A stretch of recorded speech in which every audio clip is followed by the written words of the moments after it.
New York has been at war with rats for centuries, and even though a government official went viral for saying that rats don't run the city, the rats are absolutely going to hate this announcement. The rats don't run this city.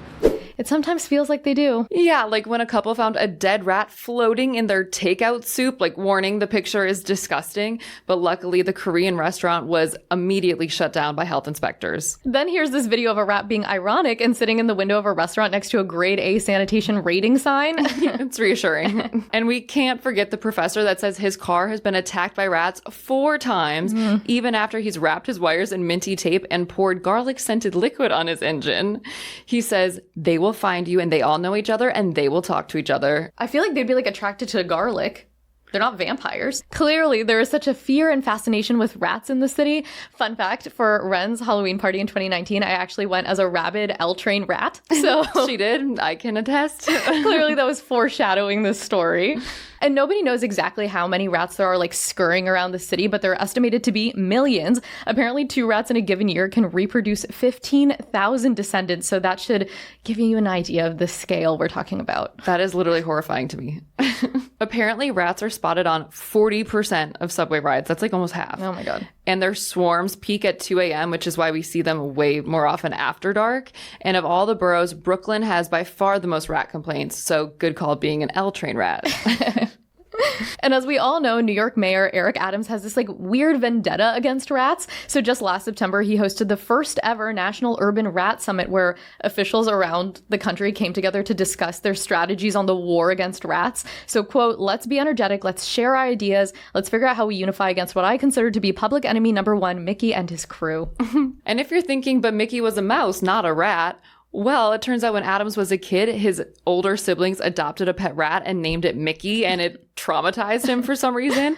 He says, to this day, I'll face the biggest criminal before I'll face a rat. Okay. But what got national attention was in 2023 when Adams announced the city's first rat czar, Kathy Corradi, and gave her $3.5 million to reduce the city's rat population after sightings doubled in 2022. Among the initiatives Kathy has launched is an education program aimed at inducting residents into the city rat pack. You must attend a rat academy class, go on a rat walk with the rat czar herself, and volunteer in a local project. Only then are you an official member of the Rat Pack and are bestowed upon with the prize a Rat Pack t-shirt or hat, but not both. And a staggering 200 New Yorkers have completed the trifecta so far. So we are on a journey to get those t-shirts because we need them. We really do. So we went on a rat walk last week. Yeah, and you can see we're by the trash, which would Fitting. yeah, looking for rats. This is literally a dream come true. Ever since like Newsgirls was invented, we wanted to do this story. If you are here to be an official New York City Rat Pack member and get some great swag, I have stickers. So I always want to be mindful of where and how we're talking about rats. Who knows what species of rats we have in New York City? Norway rat. It's called the Norway rat. Any other names for this animal? Sewer rat, wharf rat, brown rat. Those are all names, and it's called the Norway rat, but that's actually a misnomer. These rats are not from Norway. What I like to say, turn our fear and fascination into empowerment and action. And you can see it on this side really well. Is a lot of our old sewer systems are built with brick. Fact or fiction, a rat can come up through your toilet bowl. So it is fact. A Norway rat only needs something larger than a quarter to fit its whole body through its space. So the minute a sewer pipe gets a hole bigger than a quarter, they can exploit that. We're looking for where are they eating, where are they living, how are they traveling. They like to travel in straight lines. I promise you, a rat is more scared of you than you are of it. This is a rat burrow. Like I mentioned, this animal preferred habitat, nice, rich, healthy soil. But essentially what a rat burrow is, it's a series of holes, usually 3 holes, 6 inches to as low as 3 feet down, about 3 feet wide, and in there is their nest. Mounding of dirt behind tells us this is actively maintained, and what you'll notice here is a multiple of openings It was literally an hour long in a local park, but we left feeling truly enlightened and got these stickers. Super cool stickers. But yeah, we learned a lot. Like, the city is no longer using rat poison after it killed an owl, R.I.P. Flacco. Yeah, it's actually illegal now. Apparently, the city confiscated 140 pounds of rat poison just last month. So they're getting creative with other measures, like one called rat ice, which basically puts dry ice, which is just carbon dioxide, into a rat burrow to suffocate them. And then just a couple weeks ago, New York passed a bill to start using rat birth control to curb rat populations. So apparently the pellets are really sweet, so like rats want to eat them. And there's a compound in them that targets ovarian function in female rats and sperm production in male rats. So literally gross. So to learn more about rat birth control, health risks, how these initiatives are going, and how to protect yourself and your area from rats, we're honored to speak to the Ratzar of New York City, Kathy Corradi. When Eric Adams announced New York's war on rats and appointed you as Ratzar, it made national headlines and the news kind of went viral. Can you paint the picture of what was happening in the city at the time with all the rats? We were at a place with rats during the COVID-19 crisis where changes in sanitation, changes in human behavior, changing where the bulk of the food source went for rats. So we saw shifting rat populations. Rats had changed their behaviors. And if there's one thing we know about Rattus norvegicus, the species of rat we have in New York City, is that they thrive in our urban spaces, particularly when we have gaps in our operations or gaps in how we address issues. So tell us about some of those actions and initiatives that you've started and continued through. So I'd say that the biggest one was the codifying and expansion of our rat mitigation zones.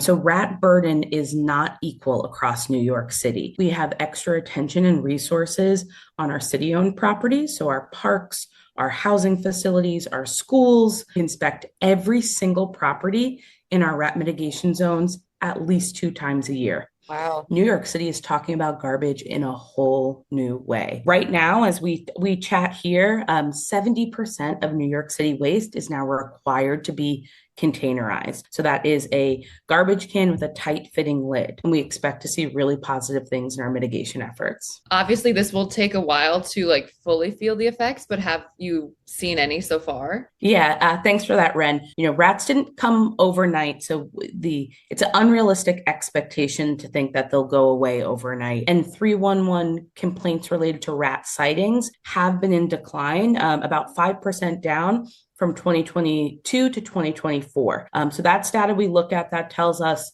people are potentially seeing less rats across our city. The other piece that I think is really exciting for me because it's from our Department of Health team who sends out trained inspectors to look very thoroughly at properties, just like we did yesterday on the rat walk. 3,000 more properties are passing their inspections than did 2 years ago. Do you see fewer rats in your day-to-day when you're not out hunting for them? Well, I'm not very fun to take out on neighborhood walks sometimes. Because you're always looking for I'm a always rat burrow. looking. I spend a lot of time looking down. I have a different lens on it, but I get feedback all the time that people say they're seeing less rats, they're feeling the effect. We were wondering about the rat birth control because we saw the headlines that was a measure you guys were starting. How is that going? Yeah, so we are always looking at ways to expand our toolkit around control. The Department of Health is piloting a birth control contraceptive up in Community Board 9, and we're excited to see how that rolls out. It is a year-long pilot. So we have some true or false questions for you because, as you mentioned on the Rat Walk yesterday, there are so many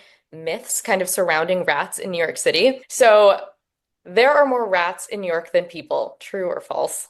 False. We do not have a rat census. We know where we have higher rat burden. And one thing I'd love to plug is the Department of Health rat portal. True or false, rats spread diseases? That is true. So rats are a public health concern. Our kind of most prevalent disease that is spread by rats is something called leptospirosis. It's caused by a bacteria that is shed in rat urine. The good news is with proper PPE, hand washing, closed-toed shoes, goggles, it can do a lot to rebuff the potential infection. The next true or false, if you're walking through a highly congested rat area, you should be scared that one might like come up and like bite you? Unlikely. I understand the jump scare, right? It's something scurrying. What was that? I think there's an innate fear that we have, but there's limited concern if you're walking on a street that a rat is going to cause you any harm. And lastly, true or false, the rats run this city.